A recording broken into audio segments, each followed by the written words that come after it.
창세기 2장 4절부터 7절까지의 말씀입니다.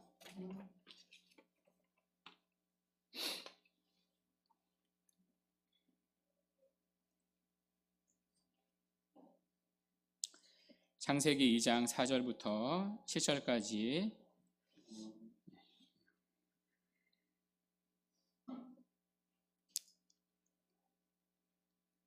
몇 절 안 되니까요. 차신 줄 알고 한 목소리로 함께 읽도록 하겠습니다. 시작.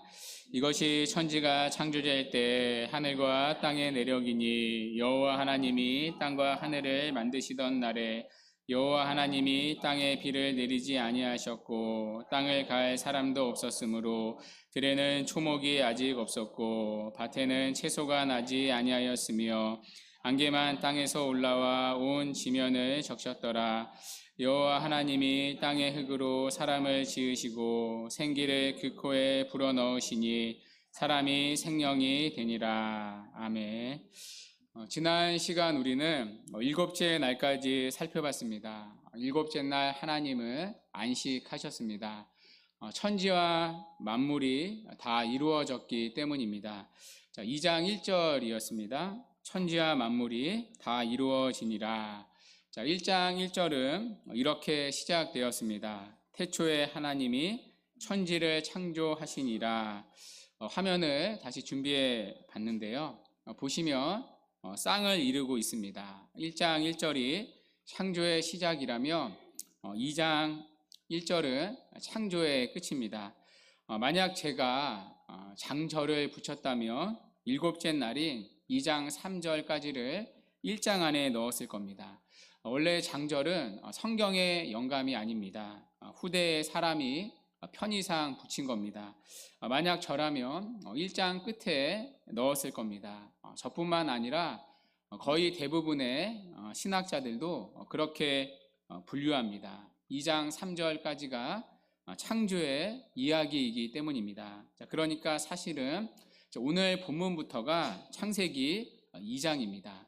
이 2장도 창조의 이야기입니다. 그러면 1장의 창조 이야기의 재탕인가? 그렇지 않습니다. 잘 보면 차이가 있습니다. 어떤 차이가 있을까요?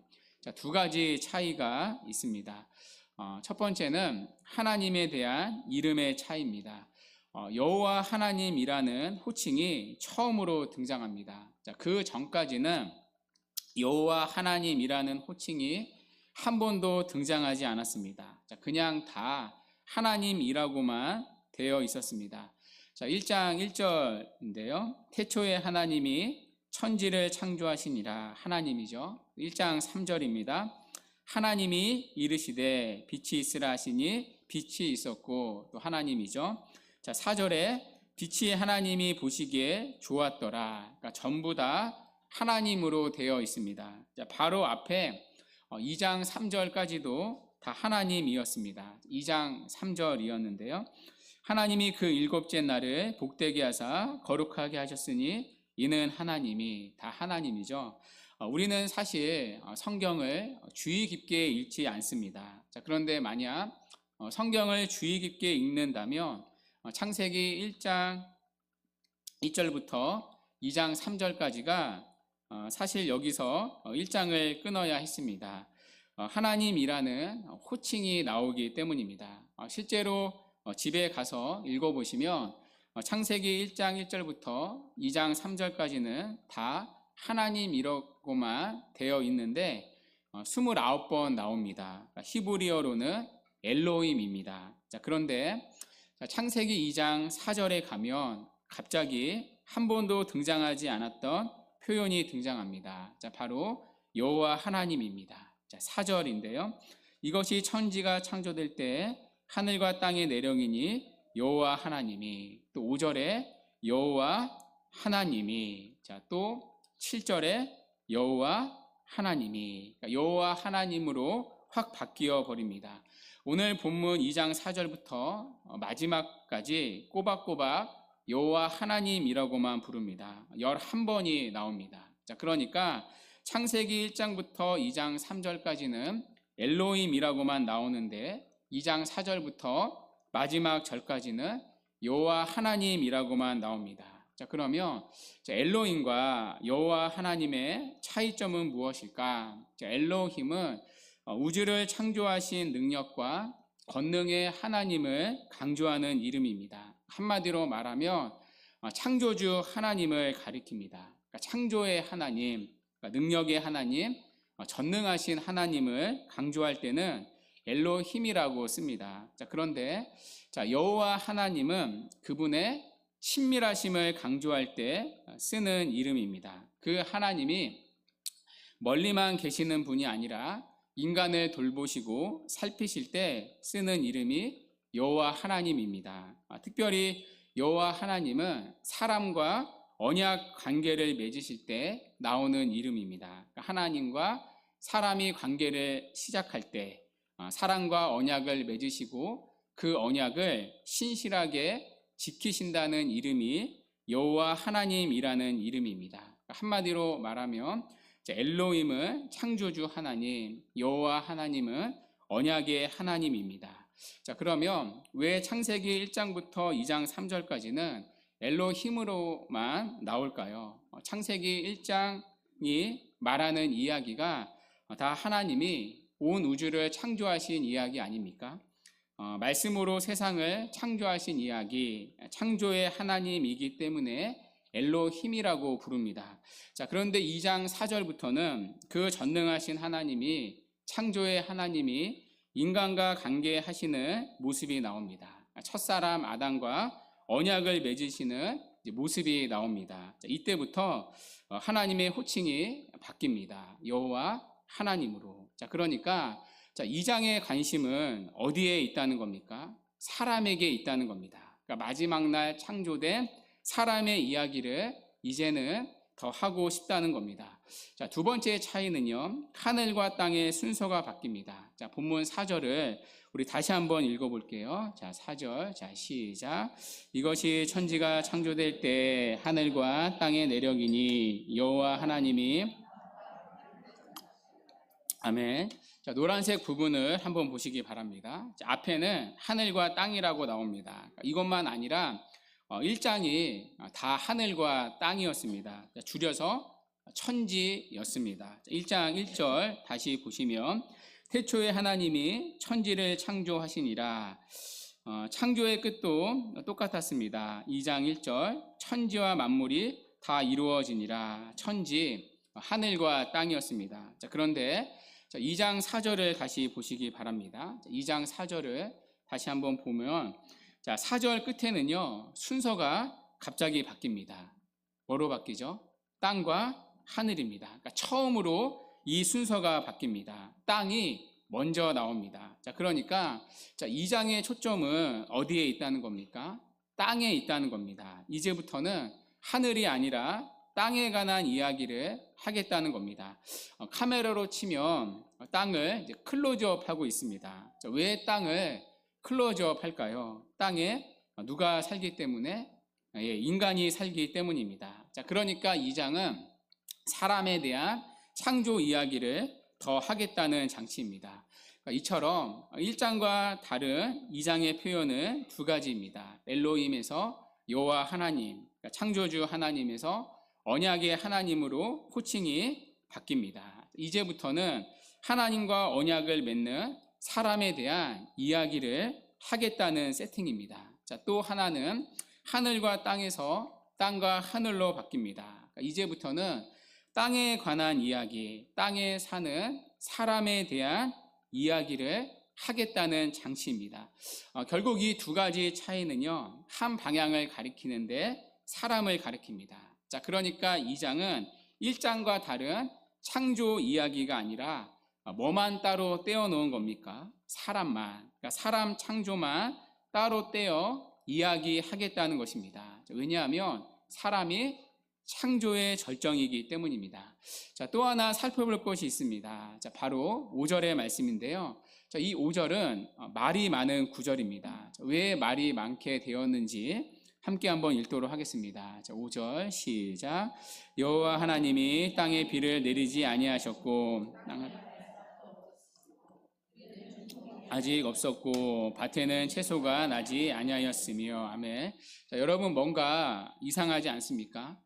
성경을 주의 깊게 읽은 분들이라면 5절을 보고 말이 나와야 합니다. 질문이 나와야 지극히 정상입니다. 왜냐하면 1장의 창조 순서와 모순되어 보이기 때문입니다. 1장에서는 채소가 3일째에 만들어졌습니다. 우리 한번 확인해 볼까요? 1장 11절이었는데요. 제가 한번 읽어볼게요. 하나님이 이르시되 땅은 풀과 씨 맺는 채소와 각기 종류대로 씨 가진 열매 맺는 나무를 내라 하시니 그대로 되어. 자, 13절을 함께 한번 같이 읽어볼게요. 자, 시작. 저녁이 되고 아침이 되니 이는 셋째 날이니라. 아멘. 자, 채소는 며칠째 만들어졌습니까? 예, 셋째 날에 만들어졌습니다. 자, 그리고 사람은 6일째 창조되었습니다. 자, 그런데 2장 5절에 와서는 뭐라고 말하죠? 2장 5절 다시 한번 보시겠어요?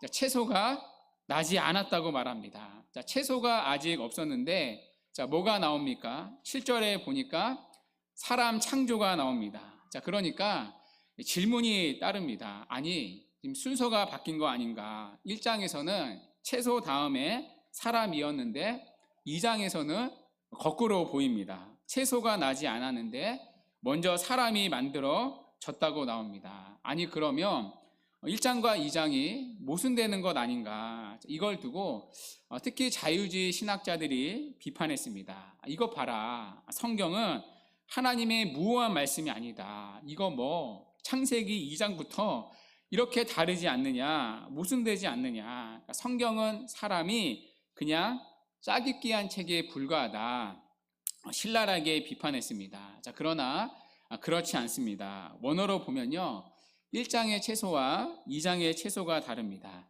1장의 채소는 땅에서 나는 채소이고 2장의 채소는 밭에서 나는 채소입니다. 땅에서 나는 채소란 야상에서 자라는 채소입니다. 즉, 씨만 심으면 스스로 번식하는 채소입니다. 즉, 사람의 손길이 필요하지 않는 식물. 예를 들면 뭐가 있을까요? 산나물, 산딸기, 쑥, 야생베리, 산의 산삼, 산나물, 이런 건 사람의 노동 없이도 저절로 열리고 자라지 않습니까? 그냥 따먹을 수 있잖아요. 자, 그런데 2장의 채소는 밭에서 나는 채소입니다. 밭에서라는 말에 의미가 있죠. 인간의 노동과 경작이 필요한 곡물을 말합니다. 예를 들면 밭에 심은 인삼, 쌀이나 밀, 보리 같은 곡물, 사람이 손을 대야 얻을 수 있지 않습니까? 그러니까 경작해야 되는 것들, 자, 그런 곡물이 2장의 채소입니다. 자, 그러니까 1장의 채소와 2장의 채소가 모순되는 게 아닙니다. 다른 겁니다. 자, 그래서 이상하다. 2장에서는 식물이 없는데 왜 사람이 먼저 있지? 이거 1장과 조화가 안 되네. 이렇게 보면 안 됩니다. 옴베르트 카스토 교수님의 이야기입니다. 한번 눈으로 보시겠어요? 셋째 날에 형성된 초목의 세계는 씨만으로 자연적으로 스스로 번식하는 나무와 풀들로 구성되었다. 인간의 보살핌이나 경작 등이 필요한 식물은 배제된다. 이분만이 아니라 다른 구약학 교수님들도 똑같이 주석을 해 놓았더라고요. 그러니까 셋째 날에는 이 식물이 없었다는 겁니다. 왜냐? 자, 그 이유가 본문 5절에 나옵니다. 여호와 하나님이 땅에 비를 내리지 않으셨기 때문입니다. 자, 그리고 땅을 갈 사람이 아직 없었기 때문입니다. 그러니까 경작할 사람이 아직 없었기 때문입니다. 자, 그러니까 결국 5절도 누구를 말하려는 의도입니까? 사람을 말하려고 하는 세팅입니다. 자, 그래서 사람이 있어야 한다. 사람을 만들어야 했다. 그러니까 사람 창조로 관심을 끄는 겁니다. 자, 그러니까 2장의 관심은 온통 사람입니다. 1장의 관심이 천지 창조였다면 2장의 관심은 그 가운데 마지막 날 사람 창조만 따로 들여다보는 겁니다. 사람이 그만큼 창조의 절정이고 하이라이트이기 때문입니다. 마치 이 장은요, 특별 기획과 같습니다. 인간에 대한 심층 보도와 같습니다. 자, 그래서 오늘 설교 제목을 이렇게 정했습니다. 인간이란 무엇인가? 자, 그 답이 되는 구절이 바로 7절에 있기 때문입니다. 자, 우리 본문 7절을 같이 한번 읽어볼게요. 자, 7절. 자, 시작. 여호와 하나님이 땅의 흙으로 사람을 지으시고 넣으시니 이 되니라. 아멘. 자, 이 짧은 한 절에 오늘 설교의 답이 있습니다. 인간이란 무엇인가? 자, 두 가지로 대답이 가능합니다. 첫째, 인간은 아무것도 아닙니다. 사람은 흙으로 만들어졌기 때문입니다. 금가루나 진주가루 또 다이아몬드 가루로 만들어지지 않았습니다. 땅의 흙으로 만들어졌습니다. 사람의 몸은 흙으로 빚어졌습니다. 그래서 사람의 몸의 성분은요, 흙의 성분과 같습니다. 물론 수분이 제일 많지만 그 다음에 여러 성분들이 흙의 성분과 같습니다. 예를 들어 우리 몸 안에 있는 칼슘은 석회암의 주 성분이죠. 또 우리 몸 안에 있는 마그네슘도 흙의 성분입니다. 흙 속에 풍부하게 들어 있습니다. 마그네슘이 부족하면 눈 밑이 떨리는 현상이 일어나는데요. 내 몸에 흙의 성분이 부족하다는 신호입니다. 자, 그렇다고 또 나가서 흙 드시면 안 됩니다. 영양제 사드시기 바랍니다. 그 외에 우리 몸 안에 있는 나트륨과 칼륨, 아연도 다 흙의 성분이죠. 그러니까 우리가 미네랄이라고 부르는 것들이 다 흙의 성분입니다. 자, 그래서 사람이 죽으면 흙으로 돌아갑니다. 흙에서 났다가 흙으로 돌아가는 것이 인생입니다. 참 허무하지 않습니까? 결국 죽으면 흙으로 돌아가는 것이 우리 인생입니다. 자, 하나님이 아담에게 말씀하셨습니다. 창세기 3장 19절 말씀인데요. 너는 흙이니 흙으로 돌아갈지니라. 성경이 정확하죠. 특별히 흙이라고 번역된 히브리어 단어가 아파르라는 단어인데요. 정확히는 티끌 먼지입니다. 그러니까 사람은 흙에서 난 티끌 먼지로 지음을 받았습니다. 너는 흙이니 흙으로 돌아갈지니라. 더 정확히는 너는 티끌이니 티끌로 돌아갈지니라. 너는 먼지니 먼지로 돌아갈지니라. 오늘 성도의 교제 때 인사는 이렇게 하기로 하겠습니다. 먼지님 안녕하세요. 먼지님 만나서 반갑습니다. 인사하겠습니다. 모세가 쓴 시편 90편에도 똑같이 나옵니다. 시편 90편 3절 말씀인데요. 함께 한번 읽어볼게요. 시작. 주께서 사람을 티끌로 돌아가게 하시고 말씀하시기를 너희 인생들은 돌아가라 하셨사오니. 아멘. 여러분 참 성경이 정확하지 않습니까? 사람의 본질은 먼지, 티끌입니다. 우리가 이렇게 건강하게 보이고 뭐 있는 것 같지만 먼지, 티끌에 불과합니다. 돈이 많으면 돈 많은 먼지일 뿐입니다. 권력이 높으면요, 권력이 높은 먼지일 뿐입니다. 결국은 다 먼지일 뿐입니다. 저는 목사다 보니까 장례를 집례합니다. 유익이 있습니다. 많습니다. 3일장 가운데 특히 언제냐면 이 화장터에 갈 때입니다. 우리 교회는 보통 서울 추모공원에 가는데요.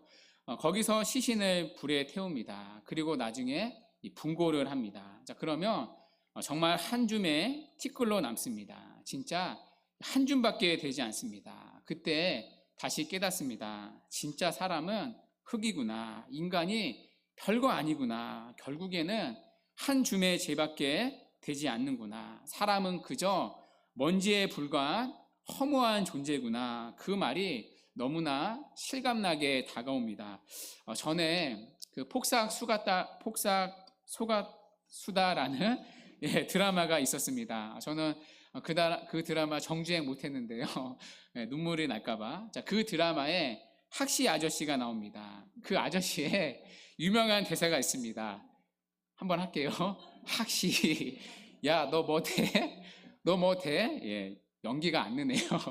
우리가 새겨들어야 할 대사입니다. 여러분, 우리는 착각합니다. 내가 돈이 좀 있으면, 권력을 좀 가지면 공부를 좀 잘하며 직장이 좀 좋으면 뭐만 좀 더 가지거나 좀만 더 높아지면 내가 뭐 있는 것 같은 대단한 사람처럼 착각합니다. 교만이 올라오죠. 하나님 없어도 되는 사람처럼 생각합니다. 자, 그때마다 학시 아저씨의 말을 떠올려 합니다. 너 뭐 돼? 여러분 뭐 되십니까? 마음이 높아지려 할 때마다 스스로에게 되물어야 합니다. 너 뭐 돼? 우리는 그저 흙에서 나온 먼지에 불과합니다. 한 줌밖에 안 되는 티끌에 불과합니다. 아무것도 아닌 존재입니다. 하나님이 숨을 거두어 가시면 오늘이라도 언제든 흙으로 가야 하는 존재에 불과합니다. 자, 그런 면에서 여러분 우리는 흙수저입니다. 하나님 앞에서는 다 흙수저입니다. 금수저, 운수저 아무도 없습니다. 다 흙수저입니다. 자, 그렇다면 인간은 겸손해야 합니다. 재미있게도 인간을 뜻하는 라틴어 단어가 호모라는 단어입니다. 한번 화면으로 보여주시겠어요? 그래서 호모 뭐 사피엔스, 뭐 호모 에렉티스 이렇게 붙이지 않습니까?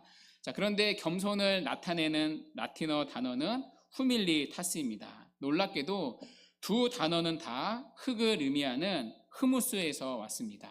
그러니까 인간은 흙이기에 겸손해야 한다는 뜻입니다. 하나님 앞에서 자신이 흙인 줄 알고 스스로를 땅 높이까지 바짝 낮추는 태도, 땅처럼 낮은 자세를 가지고 살아야 하는 존재가 바로 인간입니다. 자, 그렇게 하나님 앞에 바짝 엎드려 살아가야 하는 존재가 바로 저와 여러분입니다. 인간은 그저 흙, 먼지에 불과하기 때문입니다. 자, 그러나 두 번째, 인간의 영광이 있습니다. 인간은 영적인 존재입니다. 인간은 흙이지만 동시에 하나님의 생기가 들어간 놀라운 존재입니다. 본문 7절인데요.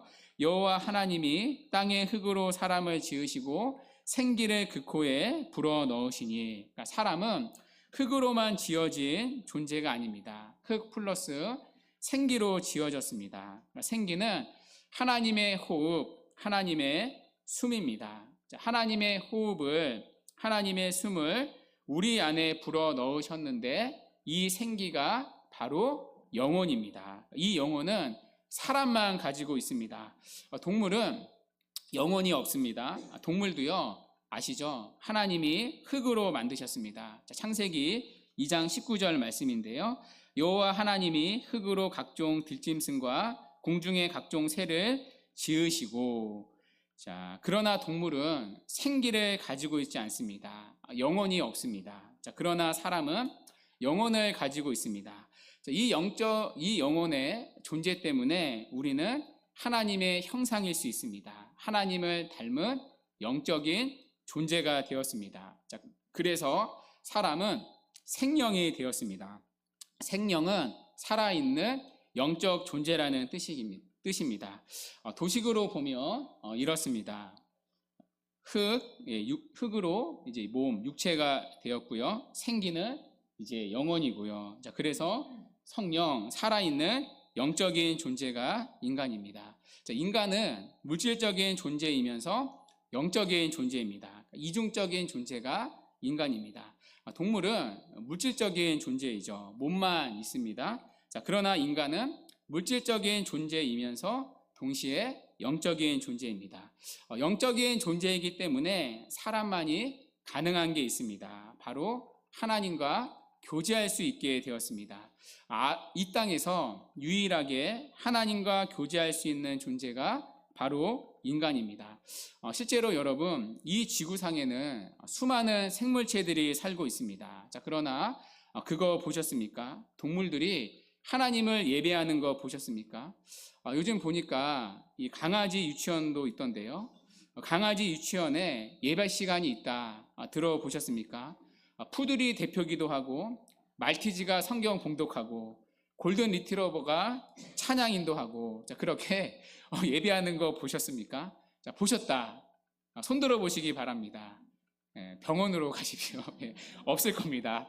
사람이 다니는 기독교 학교에서는 채플 시간이 있습니다. 자, 그러나 강아지 유치원에는 예배 시간이 없습니다. 강아지만 아니라 그 어떤 동물도 하나님을 찾았던 흔적이 없습니다. 자, 그것들은 영적인 존재가 아니기 때문입니다. 자, 반대로 인간이 살고 있는 곳은 어느 대륙, 어느 나라를 막론하고 하나님을 찾았던 흔적이 곳곳에 무수히 남아 있습니다. 물론 사람이 타락해서 하나님을 모릅니다. 자, 그러나 하나님 대신에 태양신이든 달신이든 바다신이든 자신들이 영적인 필요에 따라 예식을 하고 종교적 행위를 하는 것은 유일하게 인간뿐입니다. 다만 하나님을 모를 뿐이지 인간은 근본적으로 영적인 필요를 가지고 태어난 존재입니다. 자, 그것을 다르게 말하면 종교성이라고 부릅니다. 모든 사람들이 다 종교성이 있습니다. 하나님을 찾는 마음이 있습니다.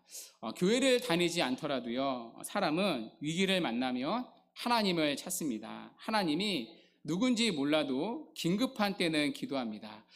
제 아는 후배가 그런 말을 하더라고요. 자기는 하나님을 믿지 않았다고, 교회도 안 다녔다고. 그런데 친구들끼리 술 먹고 나오다가 술 취한 친구가 높은 계단에서 굴렀는데 이식을 입는 바람에 구급차를 불렀다고 합니다. 그 순간 자기도 모르게 누구를 찾았냐면 하나님을 찾았다고 하더라고요. 그러니까 사람은 영적인 존재이기 때문입니다. 육체만 아니라 하나님이 직접 그분의 호흡, 그분의 숨을 불어넣은 영혼을 가졌기 때문입니다. 자, 그래서 인간은 하나님을 모르더라도 신을 찾게 되어 있습니다. 자, 그리고 이 땅에서 유일하게 하나님과 교제할 수 있습니다.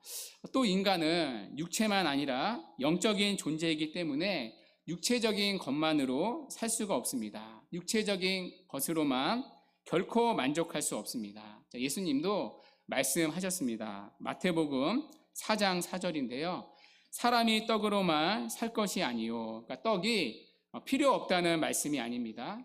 떡이 필요합니다. 자, 그러나 떡만으로는 안 됩니다. 떡만으로는 인간이 존재하는 게 아닙니다. 예수님은 마저 말씀하십니다. 사람이 떡으로만 살 것이 아니요 하나님의 입으로 나오는 모든 말씀으로 살 것이라. 그러니까 인간은 영적인 존재이기 때문입니다. 떡이라는 육체의 필요가 다 있다 할지라도 하나님의 말씀을 떠나서는, 하나님을 떠나서는 인간은 살 수가 없습니다. 우리 주변에서도 확인할 수 있지 않습니까? 모든 것을 가지고도 불행한 사람들을 볼 수가 있습니다. 우리가 종종 뉴스에서 확인하지 않습니까? 다 가졌는데 엉뚱한 짓을 하는 사람들이 있습니다. 마약에 손을 대고 이상한 주사를 맞고 방탕에 빠지고 하나님을 떠났기 때문입니다. 하나님을 떠나서는 결코 참된 평안이 없습니다. 늘 불안하고 공허하고 목마름이 있을 뿐입니다. 자, 그래서 어거스틴은 참회록 첫 부분에서 이렇게 말했습니다. 주님, 당신은 우리를 당신 자신을 위해서 만드셨습니다. 그래서 당신 안에서 안식을 찾을 때까지는 우리 마음은 평화를 누릴 수 없습니다. 인간은 영적인 존재이기 때문이죠. 자, 그래서 인간의 영혼은 하나님을 찾아 만날 때까지는 결코 행복할 수가 없습니다. 자, 우리가 이제 독서 모임을 하고 있는데요. 지난주에는 C.S. 루이스의 순전한 기독교를 인용해 봤습니다. 자, 오늘은 김영희 목사님이 쓰신 우리가 하나님을 오해했다라는 책을 인용해 보겠습니다. 자, 그 책에 보면 레리 크랩이 말한 인간의 욕구를 인용한 부분이 있습니다. 자, 이 그림인데요. 혹시 기억나시나요? 예. 레리 크랩은 인간의 욕구를 세 개의 동심원으로 설명했습니다. 그러니까 인간이 이렇게 세 가지 욕구를 가지고 있다는 거죠. 가장 바깥쪽에 있는 동심원은 일상적인 욕구입니다. 주로 의식지와 관련된 욕구입니다. 좋은 집, 좋은 차, 물질적인 여유의 욕구입니다. 자, 그 다음에 안쪽에 있는 동심원은 이제 기본적인 욕구입니다. 이것은 주로 관계의 욕구입니다. 아무리 집과 차가 좋고 물질적인 여유가 있다 해도 불행한 부부관계, 또 말 안 듣는 자녀, 불화하고 있는 직장 동료, 혹은 교회 안에 불편한 관계가 있으면 행복하다고 느낄 수 없습니다. 자, 그 까닭은 바로 이 기본적인 욕구 때문입니다. 이 욕구가 채워지지 않으면 일상적 욕구가 다소 채워지지 않아 육신이 좀 불편할 때라도 마음은 편안함을 느낄 수 있습니다. 자, 그리고 가장 안쪽에 있는 동심원은 근본적인 욕구입니다. 자, 이것은 하나님과 관련된 영적인 욕구입니다. 즉 하나님만이 채워줄 수 있는 욕구입니다. 이 욕구가 가장 안에 있다는 건요, 이 욕구가 인간의 핵심 욕구라는 말입니다. 인간은 이 욕구가 채워져야 행복할 수 있다는 얘기입니다. 인간은 결국 하나님으로 채워질 때, 하나님과 교제할 때 가장 큰 만족과 기쁨을 누릴 수 있습니다. 여러분 그렇지 않습니까? 잠을 잘 자는 것은 침대가 좋아서가 아닙니다. 하나님이 주시는 평안이 있을 때입니다. 아무리 침대가 좋아도요, 하나님이 그 침대에 임하지 않으시면, 그 밤에 임하지 않으시면 평안할 수 없습니다. 아무리 일상적이고 기본적인 욕구가 채워진다 하더라도 영적인 욕구가 채워지지 않으면 우리는 결코 참된 만족과 기쁨을 누릴 수 없습니다. 오히려 가지면 가질수록 더 공허해질 뿐입니다. 저도 그렇더라고요. 저도 쉬는 날이면 바깥에 나가려고 합니다. 바람도 쐬고 좋은 곳에도 가고, 이번 명절 연휴 때는 또 가족들과 또 즐거운 시간을 보냈습니다. 자, 그런데 꼭 밤에 돌아올 때나 아니면 연휴가 끝날 때쯤에는 공허함이 있더라고요. 그때마다 깨닫는 게 있습니다. 아, 진짜 기쁨과 만족은 하나님이 주시는구나. 하나님과 교제할 때 참된 기쁨과 만족이 있구나. 자, 그래서 잠들기 전에 기도하고 잡니다. 하나님만이 내 삶에 만족이 되십니다. 기쁨이 되십니다. 하나님으로 나를 채워주세요. 기도합니다. 말씀을 찾게 되고요. 기도할 때 공허함이 없어집니다. 자, 반대로 여러분, 우리가 일상적인 욕구, 기본적인 욕구가 부족할 수 있습니다. 자, 그런데 여러분, 저도 겪어보니까요, 근본적인 욕구가 잘 채워지면 바깥의 결핍들이 나를 지배하지 않더라고요. 왜냐하면 근본적인 욕구, 가장 핵심이 되는 영적인 욕구가 채워졌기 때문입니다. 어거스틴의 말이 이해가 되더라고요. 하나님 안에 있을 때 주어지는 안식이 이런 거구나.